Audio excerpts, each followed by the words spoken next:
Welcome to the BrettJohnson.biz podcast, where we discuss business on purpose, radically fresh leadership, capital that transforms society, and marketplace stories that embolden difference makers.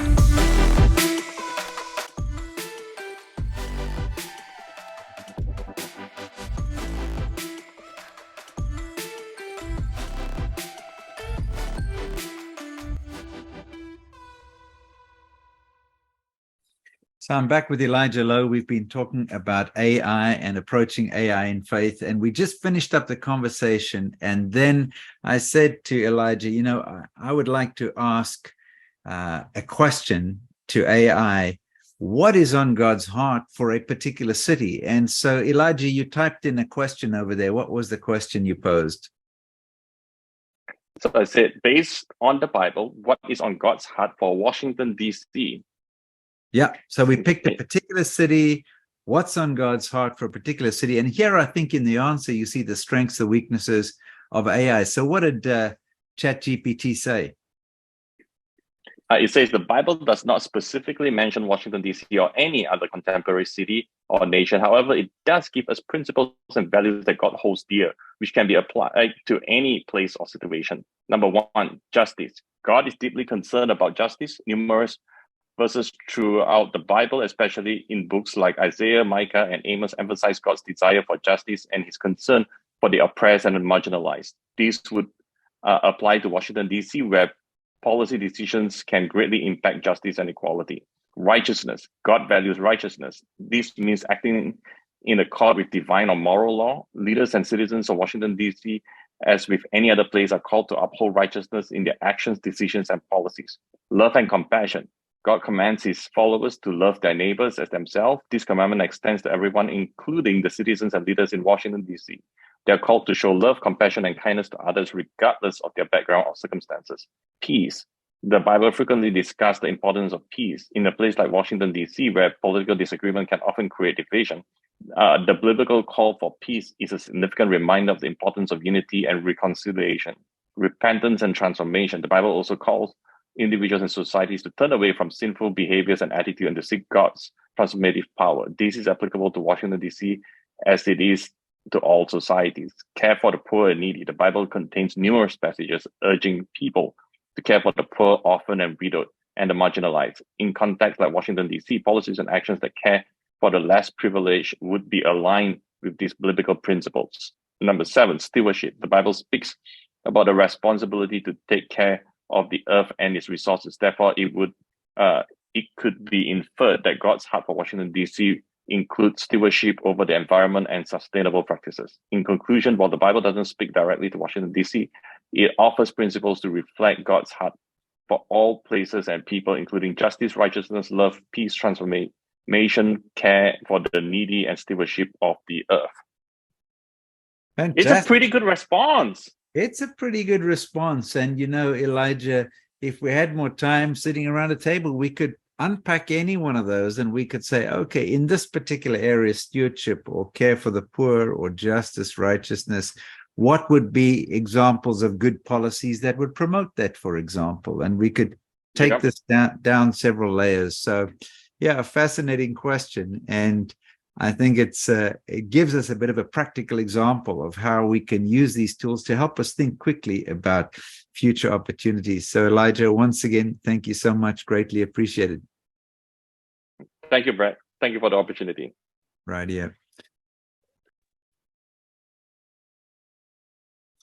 Well, welcome to the Repurposing Business Podcast. I'm here with Elijah Lowe. Elijah, I've been looking forward to speaking to you for quite a while. Thank you for joining. Appreciate it. It's my pleasure. Yeah, thank you.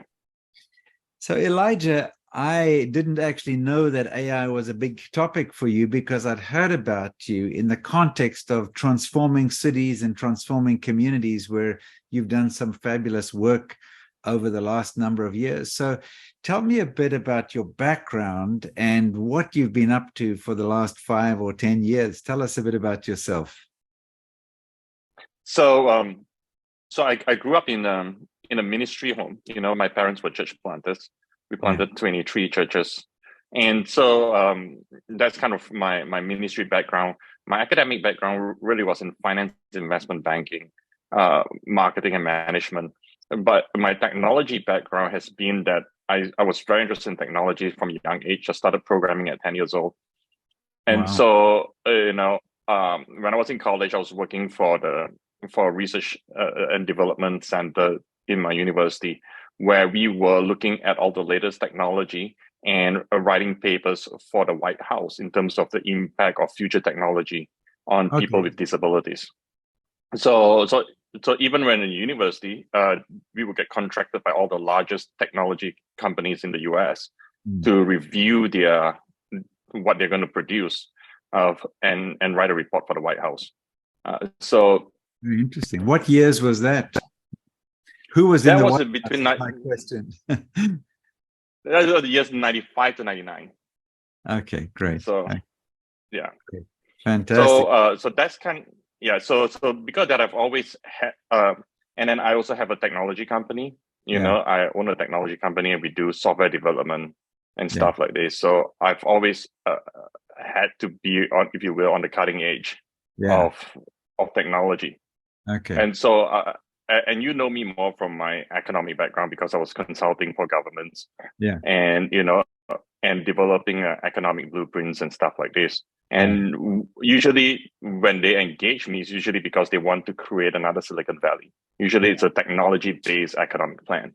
Yeah. So that's kind of my economic, if you will, consulting work that I've done in the past. Okay. And so this whole thing came about because I saw the direction of AI, and really the AI has always been one of my personal interests, since I was a kid. Okay. I guess it's and even when I was college, I was already writing chatbots using AI/ML, which is artificial intelligence Mm. language, to converse with people and stuff like that. So I kind of dabbled with it a little bit in college, Yeah. but I saw it really take off with ChatGPT on Yeah. November 30th, 2022. Okay. Yeah. To me, that date really marked a very significant date in our human history. Right. Not because that was the date that AI was developed. We've been working on AI as society for decades. But Right. that's the day that it was released to the public in Mm. a way they could understand, they could use, and in a way that it added value that would change the factors of production Yeah. in the economy. Yeah. And because of that, it started AI arms race between some of Yeah. the largest companies and between countries. Yeah. And so that's what's happening. So if we wind the clock back to the 1990s, this is similar then. The internet was out there, a government project, Mm-hmm. the DARPA project or whatever. But Correct. until you had a browser, the everyday person could do nothing with it, right? So until there was Correct. something that would make. So this is an equivalent then, would you say, Elijah, for the world of AI, that now the public can gain access to it and begin to do stuff with it? Is that what you'd see as a similarity? It's very interesting that you bring up the browser because actually it was my roommate's in college. My roommate's brother was the one that actually invented the browser. Oh, is that so? Yeah. Oh, good. So I can totally relate when you say the Yeah. internet, Yeah. and you're absolutely right. You're absolutely right. And this is where the public could not relate with the concept of AI, even though we kind of implemented a lot of AI elements in a lot of products and services, Right. before November last year. Yeah. But it was always behind the scenes, Right. like we use for credit scoring. We use a ton of it for social engagement. Right. It's used a ton in marketing. When I was working with Nielsen and we were doing some really advanced analytics, we were kind of doing that already, but it was never captured the imagination of the public because it was always behind the scenes. It was a back Right. office operation. Right. Right. But I think, yeah, with ChatGPT, you're absolutely right. It's like the browser, what the browser did for the internet, ChatGPT did for AI. Yeah. Yeah. Now that's good. That's good. So, and it's interesting because I would imagine some of the fears that Christians had were some of the same fears that they had back in the early 1990s about the internet and what it was going to do. Yeah. And consequently, my view is that sometimes believers, followers of Jesus, got behind the eight ball because they were behind the curve, because they didn't want to touch it, because it could be used for pornography, it could be used by drug cartels, or it could be used for nefarious purposes. Correct. Correct. You You're see absolutely the right. same bit of thinking today? Yes, all that same thinking and belief and perception is there, including, depending on your position on eschatology, for you, it may confirm some of your worst fear, Right. and so you see a lot of that coming back again. Yeah. And you're absolutely right. The danger of this is that it's that this what AI is going to do to society is going to have a more dramatic impact than what the internet did for society. So Right. if you are not, if you're not adopting it fast enough, it's going to have very dramatic implications for your business, Yeah. and for you personally, I believe. Yeah. Yeah. So Elijah, with your mixed background, your faith background, your desire to make a positive impact on society, your tech background, and so forth, you're not suggesting people just swallow it hook, line, and sinker, but that they'd be discerning about that. So maybe we could dig down into that. So firstly, let's talk a bit about the dangers, and then we can talk about the positives and talk about the opportunities. So what are some of the threats or the dangers that come with AI as we're getting to know it, ChatGPT and beyond? Okay, so when we talk about AI, there are basically three categories of AI. Okay, Yeah. you have narrow AI, you have AGI, and you have ASI. Okay, and I think when people confuse, the different categories, so it becomes very hard to have meaningful discussion because we're essentially talking about two different things, right? So Maybe you so can narrow. unpack those definitions for us. That would be great. I know you do Okay. this in your book with a nice little chart, but if you could do Right. that verbally, that would be great. So narrow AI is the concept of, the AI is only being trained to do one thing and one thing really well. It's essentially just a tool. Okay. Yes. So for example, Alexa or Siri, they're trained for natural language processing, and it does a really good job with that. Okay. Yeah. But it's AGI takes the concept of AI and saying, no, we're not going to create and okay, let's talk about what AI is first. Okay, let's backtrack just a little bit. AI is like what the mind is for humans. Okay, AI is for technology. Okay, Right. so it's not the brain, it's the mind.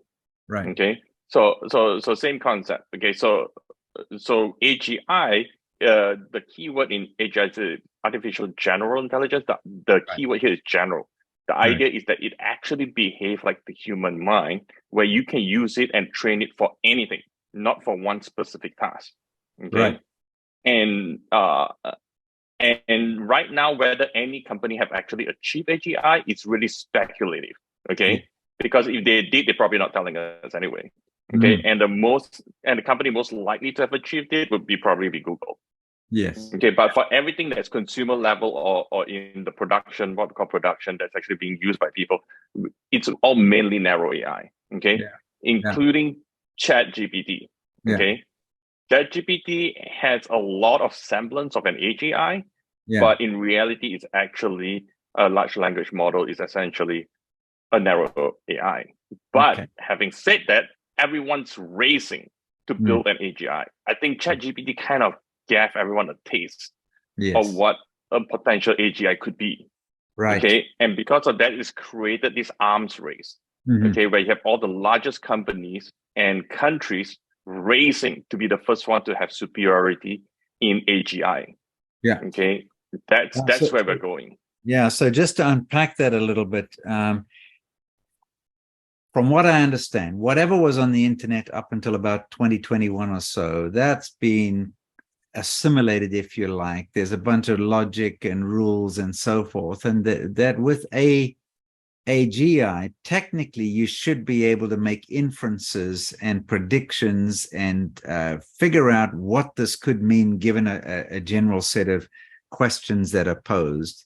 But there's a base level of information there that is what was in the internet roughly popped in there over the last 20, 30 years or so. Is that right? So I think what you're referring to is like ChatGPT, the large language models. Those are being trained, like ChatGPT is being trained to all information on half the information on the internet and everything on Wikipedia up to November 2021. Right. Okay. Google have a version of a large language model. They call it Bud. That one is supposed to have information that's current. Yeah. Microsoft builds on ChatGPT, so the Microsoft Bing one is again up to November 2021, but they augmented with some web searches to try to bring it to make it a little bit more current. More up to date. So that's actually what's happening in the industry.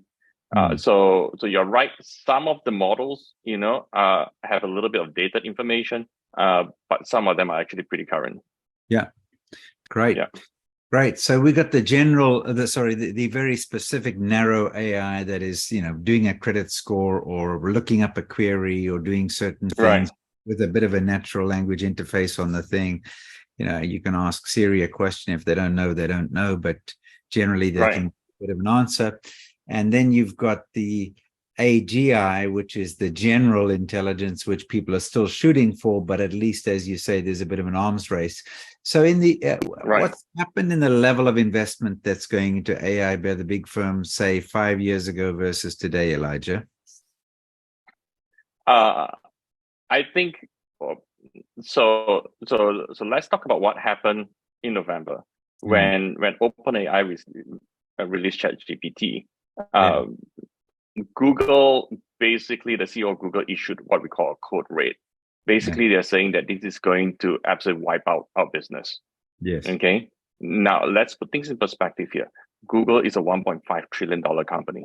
Okay. Yeah. It employs 350,000 people, and they're some of the smartest people on the planet. Right. Okay. They don't issue code reds. Okay. Yeah. In any time period, okay? For a company like that to issue a code red, okay, we got to at some level take it seriously. Yeah. Okay. And the question is that why would they be threatened by a small little organization called OpenAI releasing a free tool? Yes. Okay. And I think the reason for that is because of the significance of what was released. Okay. Google's CEO basically called it more profound than the invention of fire or electricity. Right. Okay, this is someone that is really intelligent, running one of the largest companies in the world, making this claim. Okay, Bill Gates basically said that whatever was released has a potential to kill both Google and Amazon. Yeah. Okay, yeah. And I think if you don't take that seriously enough, then consider this. These large companies showed something to the White House a couple of days ago. Yeah. Okay, and President Biden made a remark a few days ago on AI, and he said based on what he saw, he says that the changes we're going to see in the next few years is going to be greater than what we have seen in the last 50 years. Yeah. Okay, so let's put that into perspective. Yeah. 50 years ago, that was when personal computers was invented. This was pre-internet. This was pre-iPhone. Okay, correct. Take all those changes, and here you have the president of the largest superpower nation in the world saying that the next few years is going to be more dramatic than the last 50 years. Yeah. Okay, so I think that's what we're looking at, is this dramatic change in the economy that we need to be prepared for. Yeah, right. Yeah, that's right. And this is a big deal. I mean, I was around when the personal computer came out, and I remember running classes on, computers for the executives and stuff like that with business schools, teaching them how to put the floppy disks in and so forth. But, when little things came out like VisiCalc and Lotus 123 and so on, it changed the industry and so forth. But this is going to be a lot bigger and a lot quicker, you would say, right? A lot quicker. I mean, think about it. Since the launch of ChatGPT till now, in the US alone, we have laid off 400,000 people. Wow. Last month we laid off 80,000. Yeah. Okay. Now, clearly not all of them are because of AI, but I would venture to guess a significant amount is because of AI. Right. Okay. So there are the threats from the perspective of, can I keep my job? Yeah. Also, threats on the side of, can AI be sentient? Let's unpack what that means a little bit, because there is that phrase that goes around basically meaning, will we get to a point where AI actually feels things, not just thinks things, and has emotions, and that comes into play? Should we touch on that first before we get into the opportunities, Elijah? Right. So this creates, okay, first of all, let's say there's no publicly known AI that is sentient. Right. Okay. And a lot of people's biggest worry and fear has to do with the AI being sentient. Okay. So what is sentience? Basically, in short, the AI is alive. Okay. It's essentially an intelligent being that's alive. It has its own will, intentions, and desires. Okay. And So smarter that, than me. yeah. It's alive and right. Yeah. And so when it comes to AGI and ASI, the biggest fear is this, and it's very simple. And it's the idea that humanity, society as a whole on this planet Earth is built on one single premise. And that is human beings are the most intelligent life form. Okay. Right. We are not the strongest. Okay. We are not the fastest. We cannot fly and we cannot breathe underwater. Yeah. Okay. But just by virtue of us being the most intelligent, we rule over all of other of God's creation. Right. Okay. And sometimes we do a really good job in ruling them, and sometimes we do a really bad job in ruling them. Okay. And so the fear is that, what if we have a more intelligent being that totally changes the entire premise of our civilization? Right. I mean, and even worse, this intelligent being is actually being trained on the entire history of humanity. And that means it has every human flaw, greed, and desire. Yes.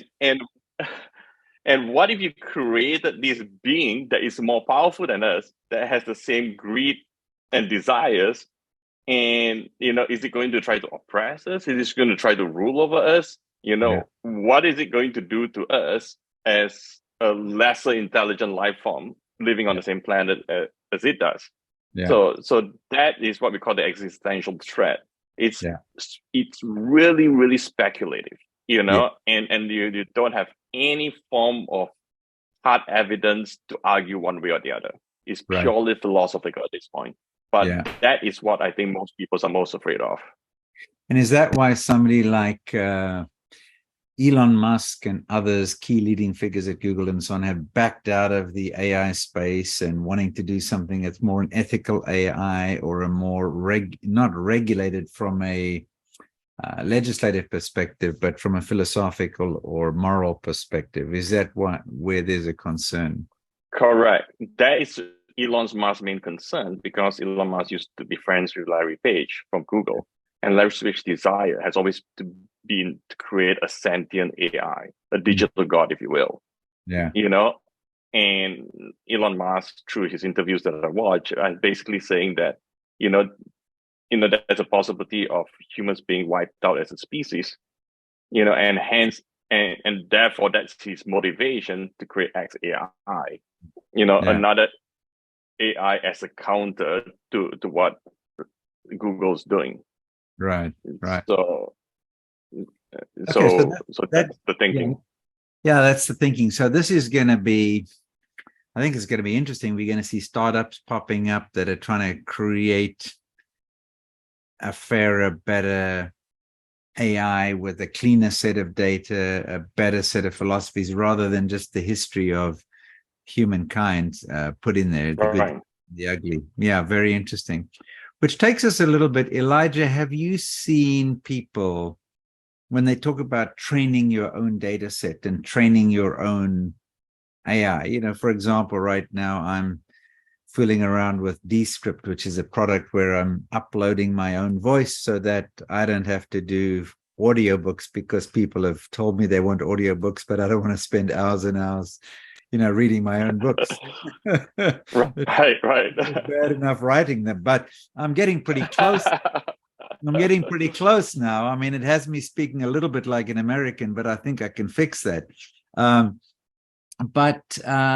Yeah, so that's pretty easy. But I know people are talking about training their chat GPT or training their AI to have their own values, their own thoughts, and so forth. So could Elijah Lowe upload every podcast, every essay, every letter you've ever written, etc., that reflects your values? And can you develop your own data set so that it's helpful to you versus just going off whatever Microsoft or Google or somebody else has put together?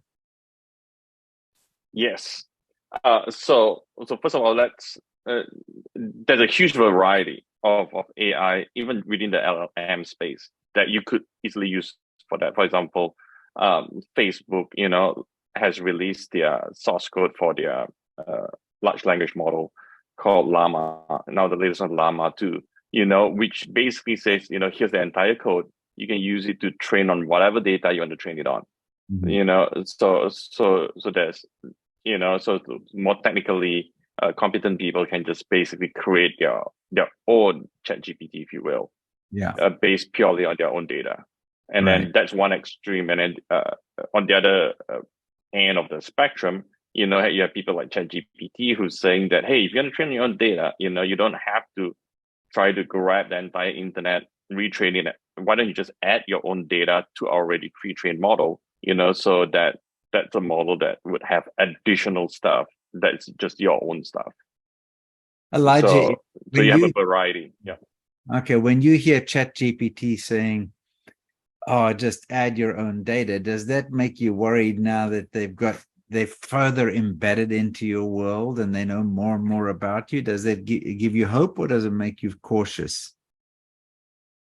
I think to me, I just say it's a tool, and it depends on the application. Okay. What do I plan to use it for? Okay. If I plan to use it in a business that offers a service, I'm not worried about that. Yeah. If I plan to use it for something that's going to mine my personal data and information, then I'm more likely going to want to train a model that I have full control over the data and have it literally run on a computer that I have full control over. Okay. Right. And then use something like a Llama 2 or something like that. Yeah. Okay. So if you were doing a critical application, let's just say you were working with unreached people groups in a closed access country, and you were wanting to take all of your best strategies that you've developed over 30 years, and you wanted to do that you'd want to have in a secure setting on your own server and so forth as you're doing stuff. But if you're doing something more generic, you don't really mind then. Yeah, you don't really mind. Yeah, exactly. And it's not just the training of the model, it's the deployment of the model, how you're going to deploy it, Mm-hmm. Yeah. Yeah. So are you personally thinking about things you can do to make your impact greater, your reach bigger, etc.? Do you have any projects up your sleeve that you've been thinking about? So that's a project I'm currently working on. I'm working for a project in the city with the second highest poverty rate in America. Okay. And we're trying to use AI to help the community to come out of poverty. So that's a project that we're working on right now, because this could help people solve very immediate problems to get them to the next level. For example, it could be simple things you have no idea. If you live in such poverty-stricken communities, simple things like trying to get your kids registered for school, trying to get financial aid, it can be extremely daunting. And you can Google search it, but there's no use to you when you're tired, exhausted at the end of the day, and it shows you 50 websites that you got to click through, understand language you don't understand, and try to figure out what exactly you need to do. With an AI, can tell you exactly, in 20 sentences, like you need to go to this office at this address during this time and fill up this form, to get your ID to register your kids for school. Fantastic. And that makes a huge difference to people. I know when we came as immigrants to the country, when our first child needed to go to university, we had to hire a consultant to help us navigate the university system. Where I grew up in South Africa, I spoke English. I wanted to study accounting. I went to one university. It was pretty simple, the one that was close to me. Right. It was a very complex system in the US. And but for people, as you say, in economically difficult circumstances, I've seen studies overseas that say that having access to information and communication technologies is something that lifts people out of poverty. So it builds up the GDP of a country. So you doing it at a city level, right? Yeah, the city level, and where the kingdom of God can come in and begin to have influence as well is that we can begin to train the AI on some of the biblical principles, so that when we have clients that ask the AI, things like, "Hey, I'm depressed," the AI is not just going to give you a secular answer; it's going to give you a more biblical-based answer, and then maybe even point you to some local churches to get help. Okay. All right. And then I presume if somebody needs transportation, I mean, something regular might say, go down, take out credit, buy a car, whereas a more biblical response would be to say, no, stay out of debt, rather take an Uber or get a taxi, or rather do something else, but don't get yourself in financial misery and so forth. So yeah, that's very, very interesting. And how about, are you using the AI to understand the problems in a city? Say you got a city of 100,000 people or something. Are you getting the leaders of that city, for example, a better read as to what's actually going on and what? Yeah, absolutely. That's kind of the whole feature and function of incorporating AI, so that the AI then can inform us and say, hey, people are worried about maybe gun violence. People are worried about, jobs. What we want is to get a read over an entire city as what are some of the main concerns of the community. Yeah. So that we can be more impactful in the way we do public policy. Yeah. Okay. So in our Transforming Society training, you're making me think about this live here. In our Transforming Society training, we have surveys that we put together. What are the major sectors of society? How healthy are they? Or what are the assets in a society? What are the big problems in a society? And to find them out, we've got to talk to people. We've got to ask questions. I guess with AI, we could glean all of, what are the issues and even what are the assets, what's the health. We could glean that from all of the searches that have been done, the data that's been put together from all over the place, and get a better read quicker, right? Absolutely. And what the AI can actually do is to take it a step further, and say that, these are trending topics, these are not trending topics, or these are things that are unusual, okay, compared to, and if you implement it broad enough, these are unusual compared to other cities, Yeah. So I think it's really important because I was just listening to somebody give a talk the other day, and they sprouted, the divorce rate is 50%. Now, we've heard that for decades and decades. It's not actually true. It was once upon a time back in the 70s or so, people predicted that the divorce rate among Christians would be the same among the general population, and it would be 50%. So I quickly, while the person was speaking, I Googled and said, what is the actual divorce rate? And it sits somewhere, it's south of 20%. It's around about 12 to 16%, depending on how you look at it. So we would actually get, instead of an urban myth about this is a problem, you could actually get something that's way more accurate. Is that right? That is true. And that's the whole point. Not just accurate, but timely.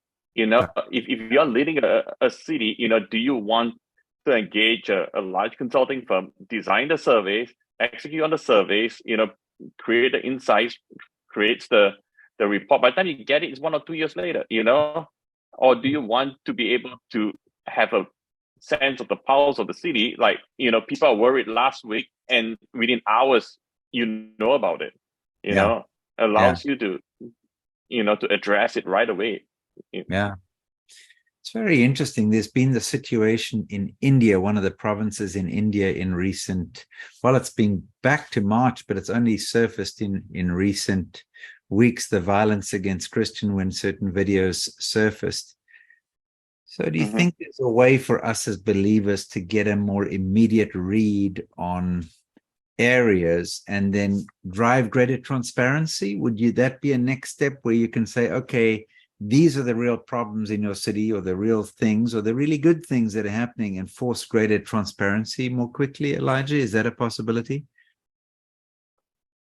So, so it all comes down to where you're getting data from, right? So one way is that if you have enough applications or use in that, say, country like India, or even a random sample of the people that are using your product and services, you could do that. But if you don't, there are other ways to do it. You could actually mine social media using AI, to get a read. Mine Twitter, mine Facebook. To get a read as to the sentiment of the people there. And then create insights from there. Yeah. Very interesting. Very interesting. Okay, great. You've given me an idea for a fresh assignment for our Transforming Society class. So I like that. Okay, so we see the threats. We are jobs going away. You mentioned that's a big one. Are there other big threats? What about this question about, Elijah, knowing what is true and what isn't true? Is truth itself under threat? So I think you're referring to something called deepfake, okay? Where the AI now actually have the ability to replicate a person's voice with only 4 seconds of sample. Yeah. Okay, so it only takes 4 seconds of sample, and it can basically create a recording of whatever it wants you to say in your voice. Right. And it's just not audio. We're talking about video as well now. So you could have a video of you doing things or saying things that you never did. Right. And potentially doing even live, like over a Zoom call. So you could have a Zoom call with someone that sounds like that person, that looks like that person, but it's totally someone totally different. Yeah. And that's where it opened the doors for, all kinds of scams and, and dangers and stuff like that. So how long until a political leader says, no, that wasn't me in that compromising situation, that was an AI deepfake? How long? So I heard a report of a pastor actually being a victim for that already. Where pornography was going out with him in the pornography. Oh no, that's terrible. So, and that brings a little bit of concern on how attuned some of the governments are to this as they create legislation around it. Because, as you know, the Biden administration just mentioned that the 4 or 7 largest AI companies have agreed to watermark this ability. But if you are in the industry, you know that 90% of the people using it don't use product and services from these large companies to create deepfake. Deepfake is actually created from an open source program called Deepfake Labs, which 90% of deepfakes come from that. And it's an open source free software that none of these companies has any influence or control over. So legislation or public policy like this doesn't really help the situation. Yeah. So wow, that's challenging. So you're kind of getting a code of conduct among the eunuchs, but meantime the rabble rousers are running wild. So yeah, and even if you get legislated in the US, we're talking about open source software that's available in any country. Okay. Right. Yeah. It allows any country to launch absolutely fake campaign against any political leader in America. That's true. Yeah. Oh, very, very interesting. Very interesting. So let's switch a little bit and talk about the opportunities. And you have children, you have people in your sphere of influence. We have to equip them for a world that we didn't grow up in, for sure, just as our parents, didn't grow up with the internet and so forth. How do we spot the opportunities on the one hand, and let's talk about how do we prepare people so that they're not laggards, but also not running headlong into things that they should be avoiding. Mm-hmm. And I think that's where faith comes in. Yeah. Because we can either look at a situation, and look it through eyes of fear, or we can look at the situation and look it through eyes of faith. Right. Okay. So let me give you a very specific industry, and then from there we can extrapolate into other industries. Right. Okay. So the one that's being particularly hit hard is the entertainment industry, Hollywood. Mm-hmm. Okay. As you know, they've been on strike since for a couple of weeks already, and so what is it about AI that causes such fear in them that two large organizations will go on strike for the first time in 60 years? Yes. Okay. Yeah. So, and that's essentially the AI tools now have the ability to produce full TV episodes without any writers and without any human talent. Mm. Okay, at a fraction of the time and a fraction of the cost. Right. Okay, and at the rate AI is progressing in that industry, within a year, we are expecting AI to be able to produce full movies. Yeah. Without human talents and without any human writers. Yeah. Okay. So think about the financial impact for that industry. Right now, it costs about $30 to $50 million on average to produce a movie. Yeah. Okay. It employs about 280 people on average. Okay. Mm. Think about it. That 280 people, boom, you do not need them anymore. Right. Okay.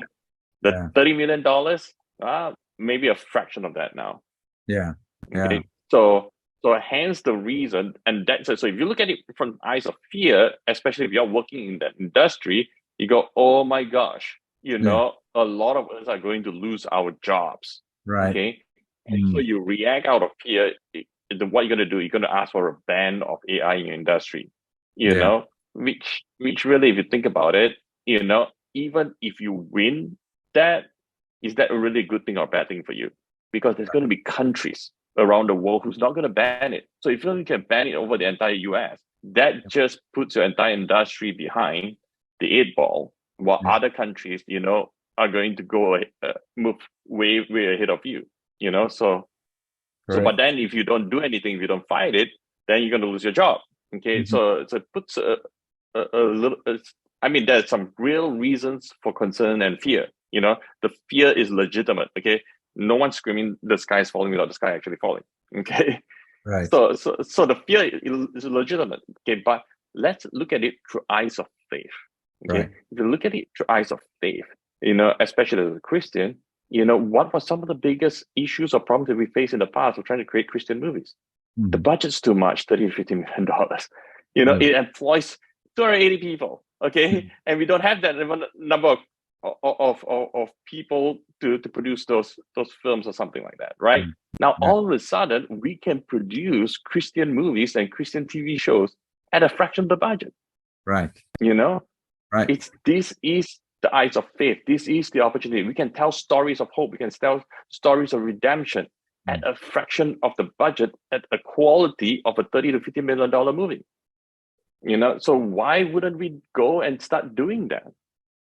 And I would imagine taking that a bit further. And by the way, I love the title of your book, Navigating AI with Faith. AI Revolution, including ChatGPT, Impact on Jobs, Business, Parenting, and more.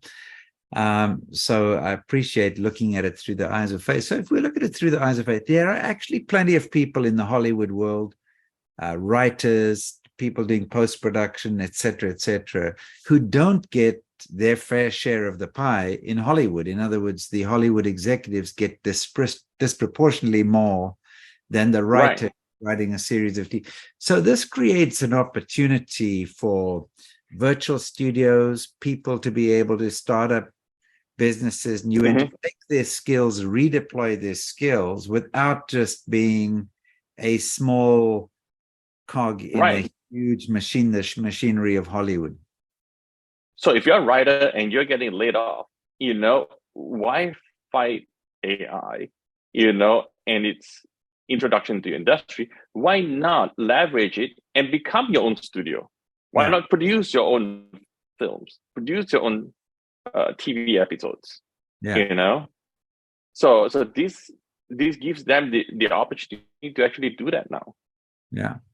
Which case they would need to be owning those things, because as writers, I know that there are complications, Elijah, about who owns the intellectual property if it was generated by ChatGPT or something else, right? Is that a question? Mm-hmm. Well, that's going to be a question, and that will continue to be a question because legislation just takes too long to catch up, and it's going to be too slow in catching up at the speed in which AI is developing right now. Right, exactly. So yeah, you can propose, you can suggest, legislation to, if you will, to copyright, the output of what's being trained. But the amount of debate and the amount of, of effort it's going to take to get a law like that passed, by the time that law gets passed, any company who's a victim of it will be wiped out. Okay. Yeah. You are not going to survive that long. Okay. Where that legislation is actually going to benefit you. If you try to do it through legislation right now.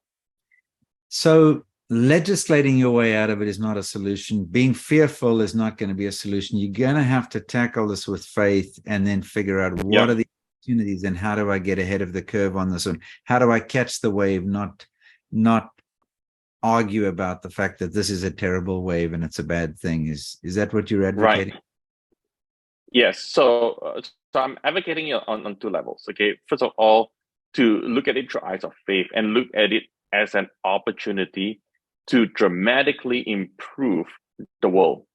Okay. Right. Because if you can look at it from 2 points, you can go look at Goldman Sachs report and say, oh my gosh, the smartest people in finance and investment, okay, have developed a model, and through their model, it's predicting that 300 million people with full-time jobs now are going to lose their jobs. Right. Okay. And 1 out of 5 people is going to lose their job. And you can look at it through eyes of fear and get really fearful, or you can look at it through eyes of faith and say, oh my gosh, what an opportunity. 300 million people are now going to be able to pursue more noble causes in their life and do something to actually transform the earth. We can actually start pursuing, some of the biggest problems that's facing our planet, and be able to transform them because we have all this human capital that is going to be unleashed. Yeah, right. So we're going to free up people from doing stupid work or just mind-numbing, consuming work. Yes. And unlock them into their calling and passion. Right. It's very, very interesting. Very interesting. So there's a parallel. If we look at the body of Christ, the church with a capital C, anybody who knows God through Jesus Christ, and we say, okay, there's billions of them. But we look at the percentage who are actually functioning in their calling, who are actually pursuing their calling, who believe that they have worthwhile work and that there's an integration between their calling and their work. It's a small percentage. And a dichotomy and other things. So here we have a fresh opportunity to provide, there's an opportunity for people to pursue meaningful work, to pursue their calling and not be stuck in the drudgery of things that's just the crunching of numbers or the making of sales or the doing of repetitive tasks. They can be freed up to a better work. Exactly. So that's what I mean by seeing it through eyes of faith. Yeah. And I think that's where churches, Christian organizations is going to play a key role, important role in shifting the perception of people and beginning to equip them. Yeah. So what's been your heart since you became a Christian, Is it to help poverty in Costa Rica? Let's go do something about it now. What, you don't have talent for it? Guess what? You can partner with an AI now, you know?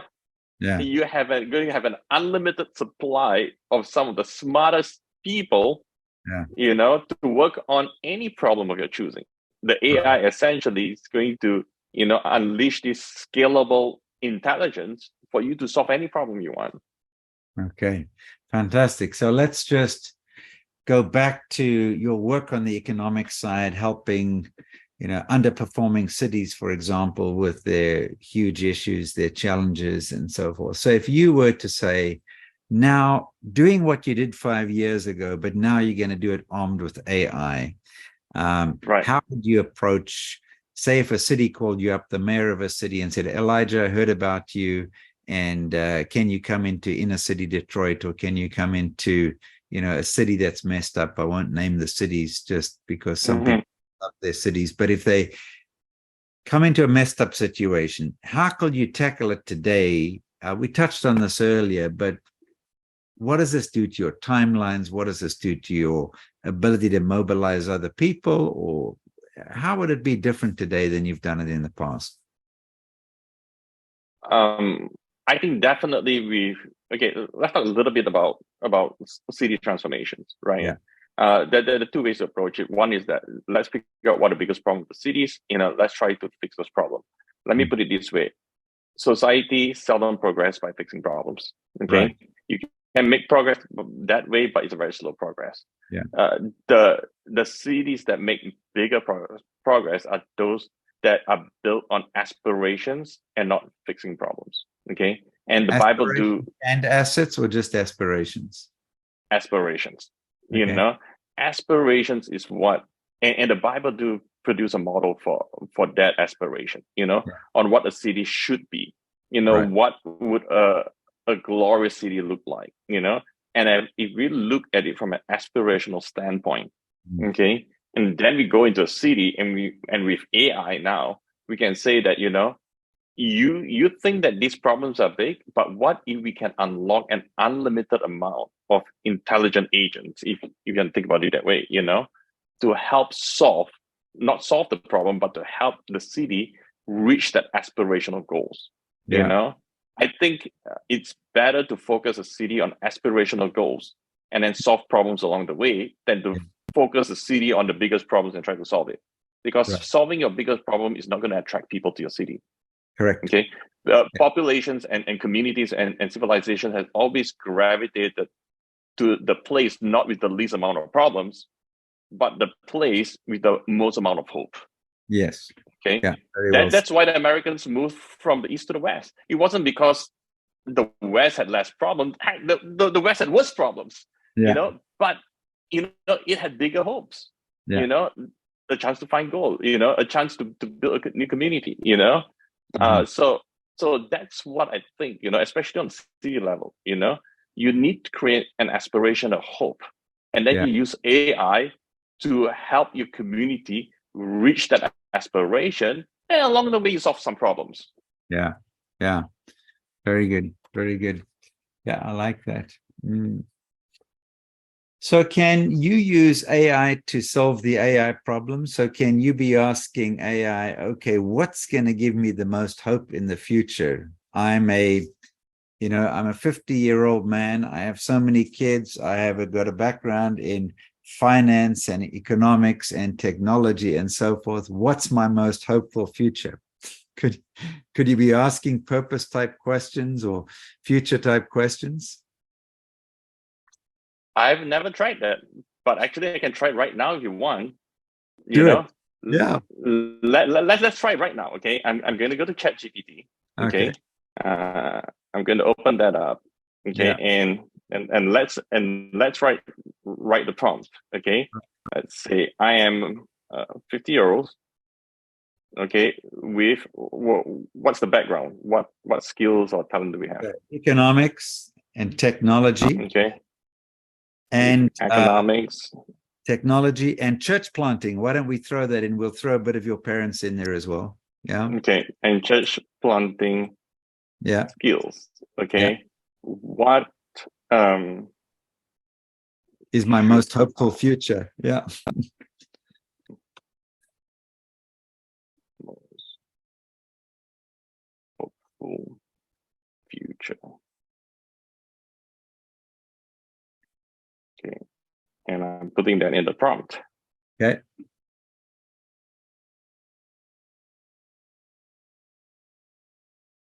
Okay, so this is what it says. As a 50-year-old with economics, technology, and church planting skills, you're equipped with a very unique set of capabilities. Your most hopeful future will highly depend on your passions, interests, and goals. But here are a few potential paths. Church financial advisor.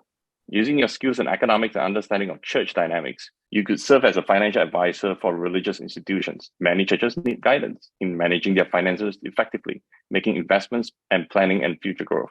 You could also develop financial education programs for church members. Number 2, tech ministry leader. Okay, number 3, economic empowerment nonprofit founder. Number 4, economic consultant for faith-based organizations. Number 5, tech-based church planter. Number 6, faith-based social entrepreneur. That's pretty good. Tech-based That's church pretty planter. good. That is pretty good, isn't it? Yeah. I mean, there's a few strategy ideas there that are worth exploring, right? Okay, so let's explore that. Okay, use your tech skills to plant new churches in innovative ways, such as online churches that use technology to better serve their congregations. Your knowledge of economics could also be valuable in planning and sustaining these new ventures. Yeah. Not a bad idea. Not a bad idea. Not a bad idea. Very interesting. Very interesting. Yeah. So I know that people with kids are going to be wondering about who's doing the homework in the future, but in reality, that's not a big problem, because if kids are learning to use these things, learning to use these tools. So Elijah, your book, tell us just a little bit more, because we've talked broadly about some of the themes, but what are some of the key things that you'd like to highlight as to approaching AI through a lens of faith? Things that we haven't spoken about yet that you'd like to just highlight for us? So I think in the near term, it's really hard, even for the best of the people around here, to predict what's going to happen. Right. Okay. Is it going to be just a slight bump in the road, where just a couple of 100,000 people lose their jobs, but then everything's going to get better and better and better? Or are we going to face a situation like the Great Depression? Right. Okay. Or something in between. And in all honesty, no one can really predict that. Okay. Right. But what we can, so when you're talking about raising kids, are you going to raise your kids where in the next few years they're facing the Great Depression? Or are you raising your kids in a situation where the next few years actually it's not much different than the normal today? We don't really know. Or you raise your kids where everything's just going to be tremendously better in the next few years? It's hard to tell. But what we can do is that we can prepare our kids to have, first of all, eyes of faith, and they are well grounded in their godly beliefs. But more importantly, to have the aspirations of God in their heart. Okay, it's one thing to love the Lord; it's another thing to aspire to accomplish the desires of the Lord for this earth, and if we give them those aspirations, then even in the very worst situation, even in a situation where the world goes through one of the greatest depression-like scenario, okay, my concern about going through those scenarios is not just the amount of suffering that's going to take place, is what's going to happen to the next generation when they grow up in all that trauma and pain. And by the time they grow up, they're going to have AI power at their disposal. So can you imagine a generation that grew up in that pain and trauma, and then all of a sudden you give them AI power? What kind of world would they create? Right. Versus, if from young, we begin to show them the aspirations and the future and the hope of God for our city and for our nation. And then, even though they go through the trauma and the pain of the short-term economic shock, that aspiration, by the time they grow up and have the power of the AI to utilize, they will create a world, that we can all desire to live in. Otherwise, it's going to be I think a pretty painful world, in the future. Yeah. So there's a need for greater personal wholeness, personal purpose. So the more advanced, the quicker the adoption of new technologies, the more grounded we need to be. Exactly. That's absolutely right. And I think that's where, pastors, leaders, have to play a very key role in the next few years, to ground people, in the faith, and to see things through eyes of faith and not through eyes of fear. And this is very, very important to just, for pastors or leaders, CEOs who are leading people. The question is, what are you putting into the minds of your people? Are you putting fear? because it's very hard to have a godly economy and to have a positive society that is built on fear. I mean, it will really regress quickly. Right. And with the rate of change that's happening back in the 80s, I remember reading that society was inventing itself every 18 months and the church every 50 years. You know, you had this one thing. Yeah. With open AI, those ratios are going to get way worse, right? Correct. Absolutely. Because unless we do something now. Unless we do something now. So we have to increase the velocity with which we evaluate truth, evaluate technology, and look for the opportunities in faith. Otherwise, we will be seriously behind and also increasingly irrelevant. Exactly. You're absolutely right on that. Yeah. Well, Elijah, thanks for the conversation. It's been good to have the conversation with you. How can people get a hold of your book?